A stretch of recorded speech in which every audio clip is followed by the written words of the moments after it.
Jadi kira-kira kalau Den, bagaimana kemudian mengupayakan dan mengusulkan supaya rekomendasinya ini terimplementasi dengan baik? Sebelum nanti saya ke Pak Kurtubi, silakan.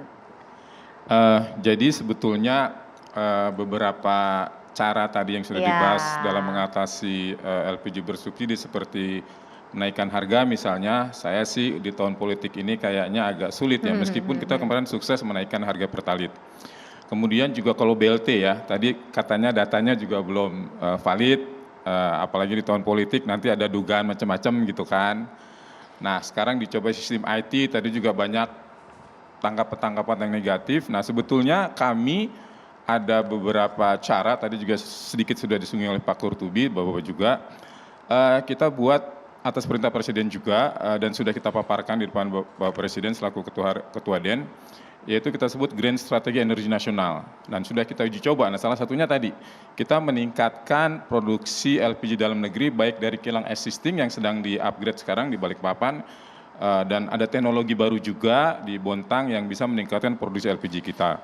Di samping memproduksi dari 88 gas yang masih mengandung propana butana, itu kita akan bangun mini LPG plant seperti di Jambi Merang sekarang sedang proses pembangunannya. Nah kemudian tadi juga sudah disampaikan, disinggung kita, Bapak Presiden juga Januari tahun lalu sudah groundbreaking yang namanya substitusi LPG dengan DME di metal ether, ya. Di metal ether itu yang sudah di groundbreaking berasal dari batu bara, tetapi ada juga yang berasal dari gas, ya, dari gas alam. Ini investasinya murah dan lebih cepat. Ini juga sedang dalam proses kajian. Kemudian kita terus membangun yang namanya jaringan gas bumi ke rumah-rumah tangga, city gas. Alhamdulillah saat ini sudah 800.000 lebih sumber rumah tangga, ini lebih murah dari LPG. Dan anytime 24 jam tinggal klek nyala ke air keran. Nah itu kita terus bangun, tetap kita melakukan. Nah yang terakhir dengan kompor listrik ya. Nah ini kita sebetulnya paling optimis dengan kompor listrik. Tetapi. Nah kita sudah uji coba di Bali dan di Solo. Dan di tahun politik ini barangkali takutnya juga ada macam gangguan. Dan itu terjadi sehingga kita hentikan dulu.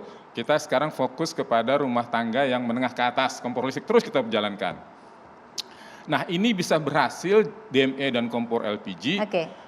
Dengan catatan kita mengajak para pelaku bisnis LPG yang existing, baik itu skala besar maupun skala pangkalan, berbisnis di DME dan kita ajak. Kita tidak meninggalkan atau kita menghentikan. Kita tetap menggunakan, seperti kita dulu mengganti agen minyak tanah dengan agen LPG. 100% jadi agen LPG. Nah itulah yang perlu kita lakukan sekarang supaya ini berhasil ya, DME maupun kompor listrik. Kita ngajak pangkalan, agen, sampai importer terbesar di negeri ini, kita ajak untuk berbisnis DME dan kompor listrik. Jadi salah satu solusi. Silakan Pak Kurtubi. Ya, saran saya adalah sepakat, lebih baik memproduksikan LPG dalam negeri lebih banyak lagi. Baik kilang existing dari kilang LPG atau kilang minyak yang ada bisa menghasilkan LPG. Dan satu lagi yang sangat besar itu, saran saya, sudah lama saya sarankan ini, agar segera dibangun pabrik LPG di Natuna Utara. Terus bisa juga langsung dengan pabrik LNG-nya, juga CO2-nya yang besar itu dialirkan untuk menaikkan produksi minyak.